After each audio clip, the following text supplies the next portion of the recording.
कहानी वहीं से शुरू होती है जहां से खत्म हुई थी। दो आदमी रास्ते में कुछ प्लेन क्रैश के बारे में बात कर रहे थे, लेकिन तभी एक आदमी कुछ ऐसा कह जाता है जो सुनते ही राइस्टार की आंखों के सामने अंधेरा छा जाता है। जब वो होश में आता है, राइस्टार पीछे मुड़ के देखता है, वो दोनों आदमी वहां से गायब हो चुके होते हैं। राइस्टार की आंखों में गुस्सा भड़क उठता है, चेहरा लाल, सांस तेज, क्योंकि अब उसे सच पता चल चुका था। वो दोनों आदमी व्हाइट 444 के थे और उनकी बात ने उसकी पूरी दुनिया हिला दी थी। जब राइस्टार अपनी बीवी को एयरपोर्ट छोड़ के वापस जा रहा था, तभी व्हाइट 444 के आदमी उसकी बीवी सोना को उठा ले गए थे, क्योंकि व्हाइट 444 ने प्लान बनाया था, राइस्टार की सोना को किडनैप करो और प्लेन क्रैश करवा दो ताकि सबको लगे सोना मर गई। फिर जब राइस्टार को पता चलेगा कि सोना जिंदा है, तो वो हर हद पार करने को तैयार हो जाएगा और उसी वक्त व्हाइट 444 उसका सोना लैंड अपना बना सकता है। ये सच सुनते ही राइस्टार की आंखों के सामने अंधेरा छा गया था, लेकिन ये अंधेरा सोना लैंड के लिए नहीं था, ये अंधेरा था सोना के लिए, क्योंकि राइस्टार सोना लैंड के बिना जी सकता था,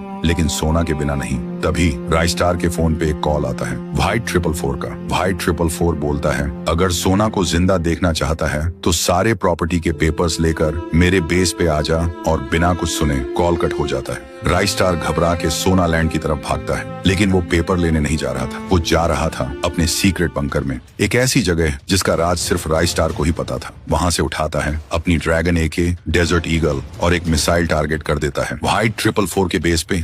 फिर वो हेलीकॉप्टर में बैठता है और निकल पड़ता है व्हाइट 444 को खत्म करने और सोना को बचाने। वो बेस के पास पहुंचता है, पैराशूट से नीचे उतरता है और चुपके से बेस के अंदर घुस जाता है, लेकिन गेट पे खड़े होते हैं दो गार्ड। राइस्टार साइलेंसर लगा के दोनों को हेडशॉट देता है। 1 सेकंड में दोनों जमीन पे धड़ से गिर जाते हैं। फिर वो अंदर घुसता है और एक जेल के पीछे देखता है सोना, जेल में बंद, आंखों में आंसू और मुंह पे सिर्फ एक नाम, राइस्टार। लेकिन तभी राइस्टार को पीछे से कोई उसके सिर पे वार करता है और सब कुछ अंधेरा हो जाता है। जब राइस्टार की आंखें खुलती हैं, वो देखता है सोना के सर पे गन लगी होती है और व्हाइट 444 चिल्ला के बोलता है, पेपर्स दे दे वरना सोना की जान गई समझ। राइस्टार सोना के लिए घुटनों पे बैठ के भीख मांग रहा था, लेकिन तभी जोर का धमाका होता है, पूरा बेस धुआं धुआं हो जाता है। फिर राइस्टार उसी धुएं में घुस के व्हाइट 444 के हर आदमी को एक एक करके मिट्टी में मिला देता है। और जब धुआं हटता है तो एक सीन दिखाई देता है, व्हाइट 444 की लाश जमीन पर पड़ी होती है और उसके पीछे खड़ी होती है सोना, उसकी आंखों में आंसू, लेकिन इस बार राइस्टार की बाहों में सुकून।